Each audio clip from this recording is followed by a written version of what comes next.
अस्सलाम guys, you are watching Juris tales and this is me Sagar Channa. आज हम एक न्यू सीरीज स्टार्ट करने वाले हैं नेगोशिएबल इंस्ट्रूमेंट एक्ट 1880 की। अब हमारा जो एलएलबी पार्ट 3 है उसका सब्जेक्ट है कॉरपोरेटिव लॉ, जो कि कंपनी लॉ से डील करता है। उसमें दो एक्ट आ जाते हैं, एक हमारा partnership act and secondly negotiable instrument act. सबसे पहले हम नेगोशिएबल इंस्ट्रूमेंट एक्ट की लिटरल मीनिंग देख लेते हैं। नेगोशिएबल का मतलब होता है ट्रांसफरेबल और इंस्ट्रूमेंट का मतलब होता है कोई भी रिटन डॉक्यूमेंट। अब ये जो है कोई भी रिटन डॉक्यूमेंट जिससे हम ट्रांसफ़र कर सकें उसे हम नेगोशिएबल इंस्ट्रूमेंट कहते हैं।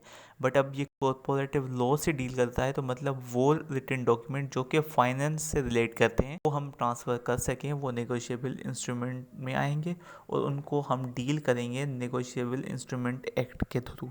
अब यहाँ पर बेसिकली हो क्या रहा होता है कि कंपनीज में कोई ना कोई गुड्स या सर्विसेज जो हो रही होती है उसका एक्सचेंज हो रहा होता है। अब उसके बदले में उनको ट्रांजैक्शन का या देनी होती है या लेनी होती है। तो अब वो लार्ज अमाउंट पे जो ट्रांजैक्शन होती है वो इजीली ऐसे हैंड ओवर करना काफ़ी मुश्किल हो जाता है, वो सेफ भी नहीं होता। तो उसके लिए जो है नेगोशिएबल इंस्ट्रूमेंट यूज़ किए जाते हैं। एक ये भी एक तरीके का मनी की ट्रांसफ़र करने का एक मोड है। अब इसमें जो ट्रांजैक्शंस हो रही हैं वो ऑन डिमांड भी होती हैं, जो पार्टी एक दूसरी पार्टी को ऑर्डर देकर वो ले सकती है पेमेंट, या फिर जो ऑन फ्यूचर डेट जो कि जिस टाइम पे इंस्ट्रूमेंट बना था उस टाइम जो डेट डिफाइन की गई थी या मेंशन की गई थी उसी हिसाब से उस डेट पे उसकी पेमेंट कर दी जाती है। इसके इंट्रोडक्शन में जो है इसकी टाइप्स भी आ जाती हैं, जो कि पहले ये प्रोमिसरी नोट।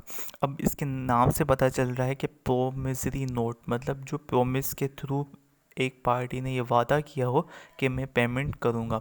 अब ये जो मतलब डील कर रहा होता है, एक इंसान ने दूसरे इंसान से कोई चीज़ जो बोरो कर ली और उसके बदले में उसने वादा कर लिया कि मैं इस डेट पर या इस दिन पर आपको इसके बदले कुछ पेमेंट करूँगा।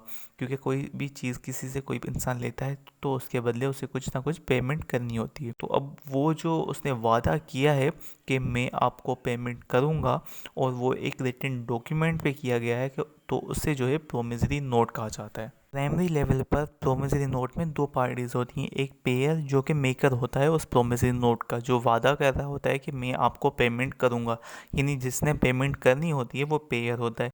अब सेकंड पार्टी जो होती है वो पेई होती है, जिसको पेमेंट दी जाती है। बट आगे चलकर इस प्रोमिसरी नोट में दो पार्टीज और भी ऐड हो सकती हैं। अगर पेई जो है वो ये बोल देता है कि आप मुझे पेमेंट ना दो, आप मेरे बदले मेरे बिहाफ पे आप एक थर्ड पार्टी या थर्ड बंदे को जो है पेमेंट कर लो, तो अब उस कंडीशन में एक तो पेयर है जिससे पेमेंट करनी है जो प्रोमिसरी नोट बना रहा है, लेकिन इस कंडीशन में फिर पेयर होगा और पेई जो होगा वो कन्वर्ट हो जाएगा इंडोर्सर में। मतलब जो अपना राइट जो है वो ट्रांसफ़र कर रहा है एक थर्ड बंदे को, और जो थर्ड बंदा होगा जिसे राइट ट्रांसफ़र किया गया है, यानी जिसको ये राइट दिया गया है कि वो पेमेंट ले सकता है पेयर से, तो उसे कहा जाएगा इंडोर्सी। मतलब अब इसमें तीन पार्टीज हो गई, एक pair, secondly endorser and thirdly endorsee. Second type है bill of exchange. Bill of exchange basically याद रखने का सिंपल तरीका ये है कि आप ये याद रखो ऑन डिमांड जो पेमेंट मांगी जाए वो बिल ऑफ एक्सचेंज में आती है। अब बिल ऑफ एक्सचेंज में एक इंसान दूसरे इंसान को ये ऑर्डर देता है कि आप पेमेंट करो एक थर्ड बंदे को। अब बिल ऑफ एक्सचेंज में पहला जो पार्टी होती है वो ड्रॉवर होता है जो ऑर्डर देता है पेमेंट करने का, मतलब आप पेमेंट करो। सेकंड जो होती है वो ड्रॉई, जिसको पेमेंट करनी होती है, यानी यहाँ जिसे जो ऑर्डर दिया जाता है ड्रॉवर की तरफ से कि आप पेमेंट करो, मतलब जिसे ऑर्डर मिला है वो ड्रॉई है। और थर्ड जो पे जिसे पेमेंट मिलनी है, ड्रॉवर जो ऑर्डर देगा, ड्रॉई जिसने ऑर्डर दिया, पे जिसको पेमेंट मिलेगी। अब यहाँ पर हमारी थर्ड टाइप आ जाती है चेक की, जिसे हम तकरीबन सब नोन है। यहाँ पे इसमें हम क्या करते हैं कि हम बैंक को ऑर्डर देते हैं कि आप हमें पेमेंट करो, यानी जो अकाउंट होल्डर होता है वो बैंक को ऑर्डर दे रहा होता है सिंपली पेमेंट करने का। अब यहाँ पे चेक में भी तीन पार्टीज इन्वॉल्व होती है, एक ड्रॉवर या जिसका अकाउंट है जो बैंक को ऑर्डर देता है, और सेकंडली बैंक आ जाती है जिसको ऑर्डर मिलता है। जो बिल ऑफ एक्सचेंज में एक इंडिविजुअल भी था या एक कंपनी थी जिसे हम ड्रॉई कह रहे थे, लेकिन यहाँ पे वो बैंक को रिप्लेस कर लेगी। और थर्ड नंबर पे हमारे पास पेई आ जाता है। अब पेई यानी जिसको बैंक पेमेंट करेगी।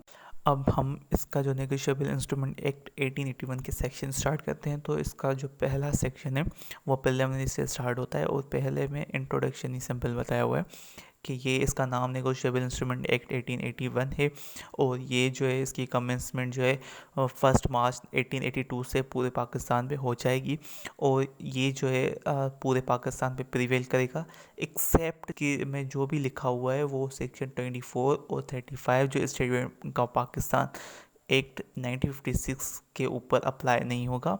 एक उसके अलावा बाकी जो है हर पूरे पाकिस्तान पे जो है वो अप्लाई होगा। और इसका जो सेक्शन 1A है वो ये बता रहा है कि जो भी नेगोशिएबल इंस्ट्रूमेंट है, मतलब 3 टाइप जो हमने पढ़े थे, चेक, बिल ऑफ एक्सचेंज और प्रोमिसरी नोट, वो सब जो भी इस एक्ट में जो तरीक़ेकार बताए हैं या जो भी मेथड्स बताए हुए हैं वो उन्हीं मेथड्स की तरफ से डील किए जाएंगे। उसके अलावा कोई भी कस्टम या यूसेज उनके ऊपर अपहेल्ड नहीं होंगे। ये एक्ट जो है वो उन सब पे प्रिवेल करेगा।